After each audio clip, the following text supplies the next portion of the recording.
کیا ہوگا اگر تھوڑا سا گناہ کر لیا؟ سب کر لیتے ہیں. زیادہ کنسسٹنٹ اور پاورفل طریقے سے کمانڈ کرتا ہے انسان کو برائی کی طرف. جیسے نفس امارہ کہتا ہے اللہ قرآن میں، جو شیطان سے دوستی مجبوری میں بھی کرتا ہے اور پسند بھی کرتا ہے اس کے ساتھ دوست رہنا. تو شیطان اس کو کنوکشن دیتا ہے اس نفس کو کہ جو تو سوچ رہا نا وہ غلط نہیں ہے. کیونکہ رحمان کی دوستی نا اسے کہے گی ایکسرسائز کرو، کم بولو، کم کھاؤ اور پیسہ کم سٹور کرو. تو جتنا اللہ والا نفس ہوگا اتنا زیادہ وہ نان ورلڈلی نفس ہوگا، می مائی سیلف اینڈ آئی، اور خود میں ڈوبا ہوا، کمزور، کمپلیکس، کمپلیکیٹڈ، احساس کمتری، احساس برتری، اور یہ سب چیزیں اس کو کنوینینٹلی شیطان دے سکتا ہے.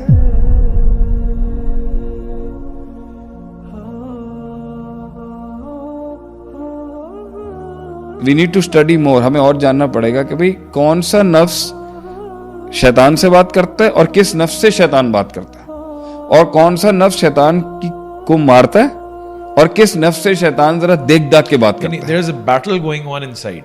Between the nafs and the shaitan. Yes. And the nafs and other factor as well. تو ایک سٹیٹ نفس کی ایسی ہے جیسے نفس امارہ کہتا ہے اللہ قرآن میں، ان النفس لامارۃ بالسوء.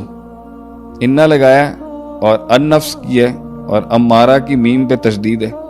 تو اللہ تعالیٰ نے اس آیت میں بھی بڑی تاکید رکھی ہے کہ نفس امارہ تو امارہ حکم دیتا ہے اور کنسسٹنٹ کانسٹنٹ. کی امارہ جو تشدید ہے اس کے اندر شدت ہے، اس امارہ میں وہ مبالغہ ہے کہ نفس حکم امر سے نکلا ہے نا.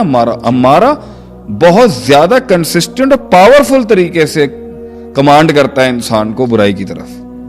تو نفس امارہ وہ سٹیٹ آف دا نفس ہے جو شیطان سے دوستی مجبوری میں بھی کرتا ہے اور پسند بھی کرتا ہے اس کے ساتھ دوست رہنا. کانٹریکٹ ہو چکا ہے کیونکہ اس کی جو ڈیمانڈز ہے نا، اس نفس کی جو کیریکٹرسٹکس ہے، اس میں شیطان سے دوستی زیادہ فیزیبل ہے بنسبت رحمان سے دوستی. کیونکہ رحمان کی دوستی نا اسے کہے گی ایکسرسائز کرو، 5 بجے اٹھو، کم بولو، کم کھاؤ، کم سو اور کم وقت ضائع کرو اور کم منہ بند رکھو اور تحمل مزاجی اپناؤ اور پیسہ کم سٹور کرو، کم بخیل بنو، لوگوں پر مطلب نفس سے مطمئنہ جسے ہم کہتے ہیں، دا ہائیسٹ اسٹیٹ آف نفس. اللہ والا نفس جو ہے، اللہ کے تھرو کنٹرولڈ ہونے والا نفس جو ہوتا ہے، جو ٹرینڈ نفس ہوتا ہے، وہ اس میں اس کا سیلف جو ہوتا ہے وہ اللہ کو طرف چلا چکا ہوتا ہے، وہ دنیا سے آزاد ہو چکا ہوتا ہے. ٹھیک ہے، تو اسے انٹیمیڈیٹ نہیں کر سکتے آپ دنیاوی کسی چیز سے. تو جتنا اللہ والا نفس ہوگا اتنا زیادہ وہ نان ورلڈلی نفس ہوگا، ایکسیکیوشن کے لحاظ سے نہیں، ڈیزائرز کے لحاظ سے، ٹھیک ہے، خواہشات کے لحاظ سے منیملسٹ ہوگا، کم میں گزارا کر لے گا. اور جتنا زیادہ خواہش پسند، شہوت پسند، دنیا پرست، خود پرست، ایروگنٹ، تکبر، می مائی سیلف اینڈ آئی، اور خود میں ڈوبا ہوا، کمزور، کمپلیکس، کمپلیکیٹڈ، احساس کمتری، احساس برتری اور ویک آئیڈینٹی کرائسس، اور اپنے اندر کی کمزوریوں میں ڈوبا ہوا کوئی پاس ریکارڈ لے کے آ رہا ہوگا نا کمزوری کا، تو اس کو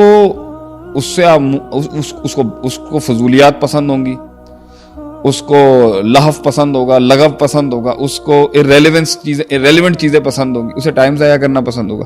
یہ سب چیزیں اس کو کنوینینٹلی شیطان دے سکتا ہے. تو شیطان اس کو کنوکشن دیتا ہے اس نفس کو کہ جو تو سوچ رہا نا وہ غلط نہیں ہے. things should be like that. کیا ہو گیا اگر تھوڑے سے کاربز کھا لیا؟ کیا ہو گیا اگر تھوڑا سا گناہ کر لیا؟ سب کر لیتے ہیں. تو یہ جو نفس کی اپنی پروکیسٹینیشن اور کمزوری ہوتی ہے نا، اس کو جو دلیل چاہیے ہوتی ہے نا، وہ یہ اچھی دیتا ہے. تو یہ شیطانوں میں رہنا زیادہ پسند کرتا ہے نفس امارہ. اسے وہ لوگ اور وہ شیاطین میں رہنا پسند ہوتا ہے جو اس کی کنوینئنس کی باتیں کرتے ہیں. ٹھیک ہے، آفیشلی نفس کا نیچر یہ ہو چکا ہوا ہے کہ جہاں hard work, resilience, perseverance, decision making, توحید، شرک کی نفی، کمفرٹ زون کو چھوڑنا، کنوینئنس کو چھوڑنا، کم بولنا، کم ہنسنا، کم کھانا، کم سونا، ایوالو ہونا اور کہاں نہیں ہونا. اصل کی یہ جتنی بھی ہم نے پچھلے ٹاپک سے بات کی نا، ان سب میں امپروویژن کے لیے نا یہ نفس امارہ کو پسند نہیں ہے. تو نفس امارہ دوستی لگائے گا شیطان کے ساتھ، اور نفس امارہ ناپسندیدگی رکھتا ہے رحمان اور رحمان والوں سے.